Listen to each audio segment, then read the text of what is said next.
Hey Aries, it's tarot time. My name is Kelsey and this is going to be your tarot reading. If you're not an Aries and you're watching this video, you can look at your birth chart and find what house Aries is placed in. Every house represents a different area of your life. So if you take in this reading through the lens of that area of your life, you'll find that it resonates a lot more. Since this is a timeless reading, I'm inviting you to use your intuition. If the title resonates with you, then this is probably going to be the reading for you. But also, if the first card resonates with you, this is probably going to be the reading for you as well. So I'm going to start shuffling and let's see what your first card is. Right away. Okay, your first card is the Five of Pentacles. I feel like there's something that you feel pretty stiff about. It feels like you can't escape. It's like you're in a situation where you're thinking, I know I'm better than this. I know I deserve better than this, but I just can't seem to manifest better than this. And I don't really understand what it is about myself that's holding me back. And I want to know because I want better, you know? So I mean, like, I feel like you're not shy about looking at yourself and your inner stuff and the stuff that's holding you back because you understand that your external reality is a reflection of your internal reality. So if your externality isn't what you prefer, then there's something inside that needs to be shifted a little bit. But you can't seem to figure out what it is, and it makes you feel on the inside like you are cold, but you're also used to the feeling of being cold, so you can't really find it. So let's see what the second card is, and I'll have more to say about all of this. I mean, don't worry, it sounds pretty bad right now, but we're not going to end up here. You have to figure out where you are before you can figure out where you're going. So this is where we are, but it's not our destination.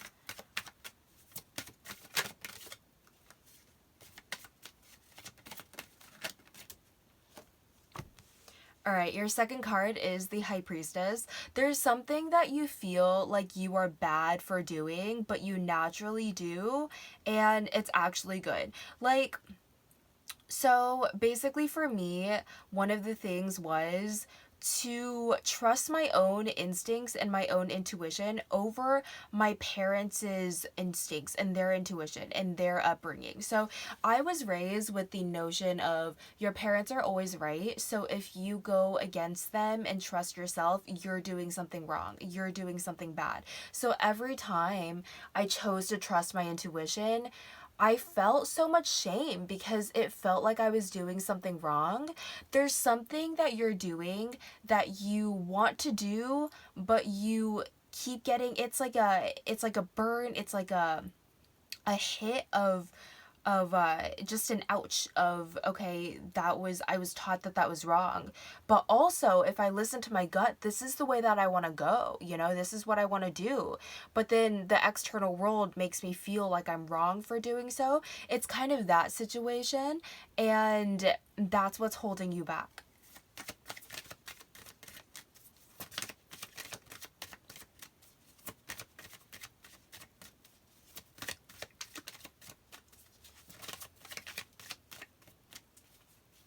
You know the feeling. It's a feeling of oh, I really want to do that, but ouch. It's kind of like that.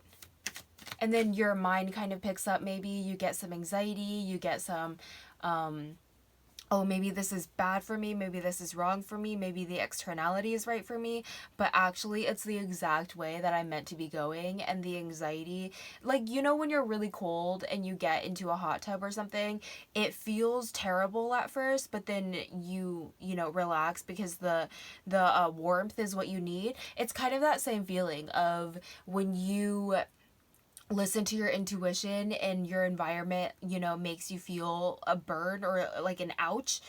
It's if you truly listen to your gut and you really know that it's the right way for you from a guttural place, from an intuitive place, then the initial ouch is just the transition period. It's not going to be, it's not a sign for anything. It's just the transition period. I feel like when you journal Or like there's a certain person who you talk to who you can really connect to yourself through them, or there are certain moments when you talk to people and you really connect with yourself through them, or when you journal you can really connect with yourself through them. And you know, when you really connect with yourself, there's this like, it just feels like everything inside of you slots into place, and you know. So listen to that, lean into that knowing. And then when things feel crazy, like if you're really cold and you get into a hot tub and it burns, that's just the transition period.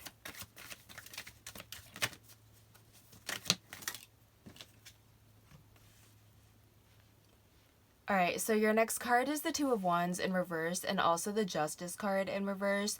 With the Two of Wands in reverse, I'm seeing that you are humming and hawing, you are overthinking, you're connecting to your mind too much, and it's really just making you override yourself with your anxiety. When you get too connected to your mind, just make sure to do something that pulls you back into your body. It's like you do the thing, you feel the burn, you know, you're really cold, you get into a hot tub, you feel the burn, your body hurts, you immediately disconnect from your body and go into your mind. When you do that, you get so much anxiety, you start doubting yourself, you start, you know, going in circles, overthinking, etc. Just keep sitting with the feeling in your body and it will pass, and you will have the smoothest ride that way.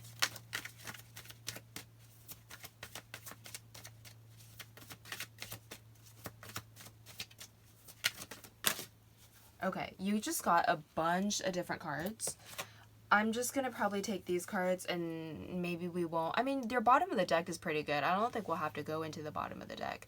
But move these over. Okay, so you have the Six of Cups. We have the Seven of Pentacles, the Queen of Cups, the Seven of Cups, the Eight of Cups, and the Ten of Cups. Okay, many cups. Many emotions about this. So with the Six of Cups, I feel like there's something that your inner child is begging you to do, in terms of when you were a kid, you had this dream that it was supposed to feel like this, be like this. You know, it's just like this flash, this flashing memory that you see, and then it just kind of seems illogical, or it kind of seems too much, or it kind of seems like it wouldn't resonate with the world around you, so you let it go. But there's also a part of you who holds on to it and who works on it and who, you know, is pulling yourself toward that direction because it feels like the right way for you. And that part of you is working, but since you're there's a part of you who's not on board with this, nothing's really happening and you're getting super frustrated about it. So with the Queen of Cups, I feel like you're in your intuitive power right now.